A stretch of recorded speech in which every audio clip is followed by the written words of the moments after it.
Wasn't a demand exactly. It was the way he slid the paper across the kitchen table without looking at me, like it was nothing, like I was nothing, that told me everything had already been decided. I'd been living in my son's house for 14 months by then, 14 months of telling myself it was temporary, that things would settle, that this was what family did for each other. I told myself that so many times the words had stopped meaning anything. My name is Evelyn. I'm 67 years old. I was an administrative coordinator for the Waterloo Region School Board for 22 years, and when I retired, I had a small pension, a paid-off bungalow in Kitchener, and what I thought was a solid relationship with my son, his wife, and their 2 kids. I thought I'd done everything right. I thought that counted for something. It turns out it counted for exactly nothing. Let me go back to where it started, because the table moment, the paper sliding across, that was the end of a very long road. The beginning looks different. The beginning looks like love. My son, I'll call him by his relationship to me here, my son had always been close to me after his father passed. That was 11 years ago now. Heart attack, quick. No warning. We were both wrecked. My son was 29 and had just gotten married, and for a while the three of us leaned on each other. His wife, I'll call her my daughter-in-law, was kind to me then. She'd call on Sundays. She'd bring the kids over on holidays and let me feed them too much and send them home sugared up, and she'd laugh about it. I thought we had something real. When my grandson was born, I drove to Hamilton the same night. I sat in that hospital waiting room for 4 hours drinking terrible coffee, and I didn't care at all. When they let me in and I held him for the first time, I cried in a way I hadn't since my husband's funeral. That kind of crying that isn't grief exactly. It's something opening up, some door you thought had closed forever. I would have done anything for that family, and that, I think, is what they were counting on. The trouble started, if I'm honest, about 2 years before I moved in with them. My son called me one evening, not a Sunday, which was unusual, and said he and his wife were thinking about buying a bigger place. They were in a 2-bedroom semi-detached, and the kids were sharing a room, and it was getting tight. He wasn't asking for anything. He was just talking, or so I thought. The next call came 3 weeks later. He mentioned almost in passing that they'd found a house they loved in Ancaster, 4 bedrooms, a yard, good school district. The problem was the numbers. They were about 40,000 short for the down payment. I want to be clear about what happened next, because I've turned it over in my mind 100 times since. He did not ask me directly. He told me about the shortfall and then said, "I don't know, Mom, we might have to let it go." And he sounded so defeated that I said, without thinking, "Let me see what I can do." I had equity. My Kitchener bungalow was paid off and worth considerably more than I'd bought it for. I wasn't going to pull money out of nowhere, but I had options. I talked to my financial advisor, a patient woman who had been gently telling me for years not to mix family and finances. She said what she always said: make sure any large gift is something you can afford to give away permanently, because you likely won't get it back. I gave them $42,000. I told myself it was a gift, not a loan, so there would be no awkwardness. I told myself I was helping my grandchildren have a stable home.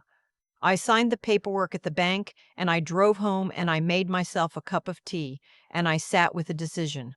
It felt right. It felt like love in action. That was November. By March, they were in the new house. My daughter-in-law texted me photos of every room. She called the guest room Grandma's room and said I was welcome any time. My son seemed lighter than he had in years. I visited often that first summer. I'd drive up on Fridays, help with the kids on weekends, bring groceries because I never liked showing up empty-handed. I'd leave Sunday evening and drive back to Kitchener feeling full in a way I can't quite describe, like I had a place in the world again. Then, in September, my daughter-in-law mentioned that the house was costing more than they'd budgeted. Property taxes in Ancaster were higher than they'd expected. The mortgage payment was fine, but with everything else, hydro, internet, the kids' activities, they were finding it tight some months. She didn't ask me for anything directly either. She just mentioned it. I started leaving extra cash when I visited. Nothing dramatic. 100 here, sometimes 200. For groceries, I told myself. For the kids, once I paid their Hydra bill directly because she mentioned it was overdue, and I happened to have my phone in my hand. When I look back now, I can see the pattern so clearly. But when you're inside it, inside the warmth of feeling needed and useful and loved, it doesn't look like a pattern, it looks like family. In November of that same year, my son called and asked if I'd ever considered selling the bungalow and moving in with them. He framed it as an opportunity. I wouldn't have the expense and isolation of living alone. They'd have help with the kids. It would be good for everyone. He mentioned that Grandma's room was just sitting there on weekends I wasn't visiting. I said I'd think about it. I thought about it for 2 months. I called my sister in Guelph, and she had reservations. She said, "Evie, you love your own space. You've always loved your own space." He wasn't wrong. My bungalow was my sanctuary. I had my garden, my morning routine, my neighbor Margaret, who I'd been having coffee with every Wednesday for a decade. I had a life there. But I was also 65. My left knee had started giving me trouble. The winters felt longer somehow, or maybe I just felt them more. And when I thought about those grandchildren growing up without me just 45 minutes down the highway, something in me ached. I sold the bungalow in February. Got a good price, it was a seller's market, and I had no trouble. After the real estate fees and the small amount remaining on a line of credit I'd used for the kitchen renovation, I walked away with just under $310,000. My son had suggested we open a joint account to manage shared household expenses. He said it would make things cleaner, easier to track. I agreed. I transferred $50,000 into that account as my contribution to settling in and covering the first year of shared costs. The rest I put in my own savings. I moved into the Ancaster house on a Saturday in March. My daughter-in-law had bought new towels for the ensuite and put flowers on the dresser. My grandchildren made a banner that said, "Welcome home, Grandma," in uneven letters, and I took a photo of it that I still have on my phone. For the first few weeks, it was genuinely wonderful. I made school lunches. I picked the kids up on Tuesdays and Thursdays. I cooked dinner 3 nights a week, real dinners, not whatever they'd been doing, which mostly involved frozen things, and the younger one refusing to eat anything green. I felt purposeful. I felt like the version of retirement I'd imagined. The friction started small. My daughter-in-law would make comments about the way I loaded the dishwasher, about how I'd rearranged the snack cupboard, about the fact that I'd mentioned to my grandson that he should probably finish his homework before his screen time. Small things. I let them go. Everyone has adjustments to make when a household changes. By June, my son mentioned that the joint account was getting low. I looked at the statements. The $50,000 was nearly gone after 4 months. I went through the transactions and I saw things I hadn't expected. A weekend trip they'd taken in April to a cottage near Perry Sound on the joint account. New running shoes for my daughter-in-law also on the joint account. Several restaurant meals I hadn't been invited to. I brought it up gently. My son said expenses had been higher than expected, that it was just transitional, that it would even out. I didn't push. I topped the account up with another 15,000 and told myself this was the settling in period, that it would stabilize. It didn't stabilize. By September, my direct deposit, my pension from the school board, just over $1,800 a month, had been redirected. I didn't notice at first because I rarely checked that particular account. When I did notice, I called the bank, and they told me the change had been made in August and that my son had come in as a joint account holder to set it up. He had my pension going into the joint household account. He had done it without mentioning it to me, without asking.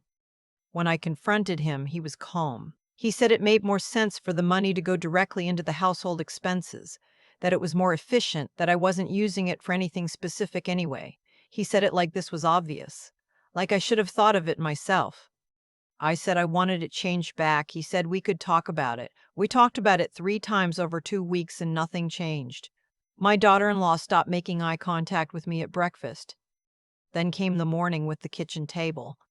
It was a Thursday in October, gray outside, the kind of Ontario gray that gets into your bones. My son was at work. My daughter-in-law slid a piece of paper across the table to me. It was a handwritten calculation. At the top it said in her handwriting, monthly household costs. Below that were numbers: mortgage, property tax, utilities, groceries, kids' activities.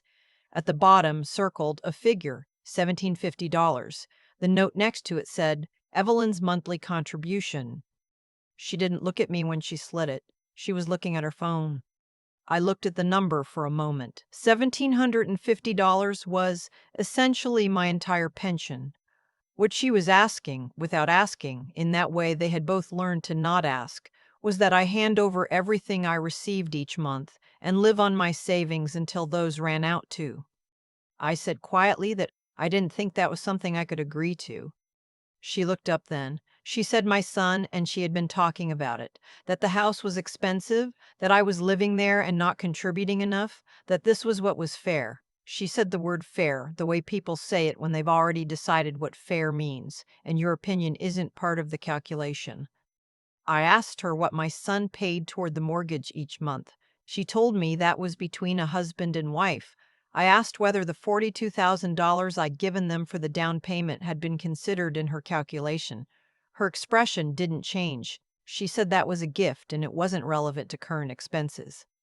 I thought about my sister's voice saying, Evie, you love your own space. I thought about my financial advisor's patient face. I thought about my bungalow with its garden and my Wednesday coffees and the life I had dismantled, carefully, piece by piece, because I believed I was building something better. I said no. Not loudly, not dramatically. I said, I'm not going to sign this. I don't think this arrangement is working. She pushed back her chair and left the kitchen without another word. My son came home that evening and came to my room and sat on the edge of the bed in a way that reminded me of when he was a teenager and had something to tell me he knew I wouldn't like. He said they'd talked and they thought maybe it was time to figure out next steps. He used a lot of soft language. Next steps. Going forward. What makes sense for everyone? I asked him directly, Are you asking me to leave? He looked at the floor. He said he thought it might be better if I had my own space. He said it would be healthier for everyone. I said, okay, just that. I think he expected something else. Maybe tears. Maybe an argument. Maybe I'd fold the way I'd been folding for 14 months. But something had shifted in me when she slid that paper across the table. Something that had been pulling tight for a long time had simply let go. I called my sister that night from my room with the door closed. She listened to everything and at the end she said, I'll drive up Saturday and help you pack. She said it simply, like it was already decided. I don't know when I've been more grateful for anything. I called my financial advisor the next morning. I had her number in my phone still. I told her briefly what had happened and she said, first thing, we stopped the pension redirection. She contacted the bank on my behalf, and within 48 hours, my pension was going back into my own account. I also stopped the automatic transfers I'd set up into the joint account. When my daughter-in-law noticed 2 days later, she sent me a text asking what I was doing. I didn't reply. There is a particular kind of grief in packing up a room you moved into with hope. I had been so careful setting up that room, I brought my own quilt, the one my mother made. I brought the framed photo of my husband and I on the Cape Breton trip we took the year before he died, the one where we're standing on the Cabot Trail and laughing about something neither of us could remember afterward. I'd brought the small blue lamp from my bedside table in Kitchener. I wrapped them all back up again. My sister held the boxes steady and didn't say I told you so even once, which is a specific kind of love. My grandson found me in the driveway while my sister was loading the last of it. He was 8. He stood there in his hockey socks on the cold driveway and said, Are you going away, Grandma? I crouched down to his level, and I said that I was going to stay at Auntie's for a little while, and that I'd see him very soon. He said okay in the way children say okay when they don't think anything is okay at all. That part was hard. That part, I won't pretend, wasn't hard. I stayed with my sister in Guelph for 6 weeks while I sorted out my situation. I had my savings, minus what had been spent from the joint account, minus the original 42,000 gift. I had my pension going back to me directly. I had my dignity, which I hadn't been entirely sure about. I found a two-bedroom condo in Cambridge, 15 minutes from Guelph, 18 minutes from my financial advisor's office. Ground floor, which was good for the knee. Small garden space out back, just a patio, but enough for tomatoes in the summer. I moved in the first week of December with considerably less furniture than I'd had in Kitchener because I'd had to sell or donate most of it when I'd downsized to move in with my son. I went to a consignment shop and bought what I needed for almost nothing, and I set it up in the new space, and I stood in the middle of my own kitchen on the first night and made myself a cup of tea, and the silence was the most beautiful thing I'd heard in over a year. I did not reach out to my son for 3 months. He texted once, at Christmas, a short message that said he hoped I was doing well and that the kids missed me. I replied that I was doing well and that I missed the kids too. That was all. In the spring, I called and asked if I could take my grandchildren for a day. Just me and them. He agreed. I took them to the Butterfly Conservatory in Cambridge, which they thought was the greatest thing they'd ever seen, and then for fish and chips at a place near the Grand River that had been there since I was young. On the way home in the car, my granddaughter fell asleep, and my grandson kept pressing his finger to the window where the bugs were still visible in the dark glass. I did not discuss what had happened with either of them. They were 8 and 10. It wasn't theirs to carry. My relationship with my son is careful now, polite. We see each other at the kids' hockey games and school things, and it is fine. It is not what I thought it would be at this stage of my life, but I have stopped pretending that things are what they're not. That clarity, honestly, is a relief. My daughter-in-law and I don't speak directly if we can avoid it. I don't hate her. Hating her would take more energy than she's worth. What I feel is more like the quiet recognition you get after you've had a bad fall. You're just more careful around that particular patch of ice now. The thing nobody tells you about getting older is that the hardest lessons are still the same ones. Don't confuse love with leverage. Don't dismantle your own life to build someone else's. Don't let gratitude be used against you. I knew these things in the abstract. I had to learn them again, the expensive way. I am 67 years old. I have a patio garden with 4 tomato plants and a stubborn basil that keeps trying to die on me. I have Wednesday coffees with my sister now, instead of my old neighbor, and sometimes her friend joins us and she makes me laugh harder than I have in years. I have my pension in my account every month. I have my name on a lease that only has my name on it. It wasn't a request that morning with the paper on the kitchen table, but my answer wasn't a request either. It was a door closing, and then another one mine opening. I've thought a lot about what made that paper on the kitchen table so different from everything that came before it, because by that point I had already given away my down payment, my savings, my pension redirect, my Wednesday mornings, my garden, my independence. I had been giving for over a year. So why did that piece of paper, a handwritten list of numbers, feel like the thing that finally made it stop? I think it was because she didn't look at me when she slid it across, and something in me understood in that moment that I had been invisible for a long time, not to my grandchildren, but to the 2 adults in that house who had quietly, methodically learned exactly how much I would absorb before I said anything. The honest truth is that what happened to me didn't happen all at once. It happened in increments so small I could explain each one away. $100 here, a redirected deposit there. Every time I made a reasonable decision in the moment, and every reasonable decision moved me further from the person I had been when I still had my own front door to close behind me. That's the part I sit with now. Not anger at them, that passed, but a real reckoning with myself, with the difference between generosity and self-erasure. I was generous, but I also stopped asking the questions I should have asked, stopped reading the account statements carefully, stopped listening to the people who loved me enough to tell me the truth. My financial advisor told me clearly, money given to family is money given away. My sister told me clearly, you love your own space. I heard them and I chose what I wanted to believe instead. That's not their failure. That's mine. What I've come to understand is that good judgment isn't something you have or don't have. It's something you practice, even especially when the people asking you to abandon it are people you love. Trusting your own instincts about money, about fairness, about when an arrangement has quietly shifted into something else entirely. That's not coldness, that's clarity. And clarity is something I let go of gradually, one accommodation at a time.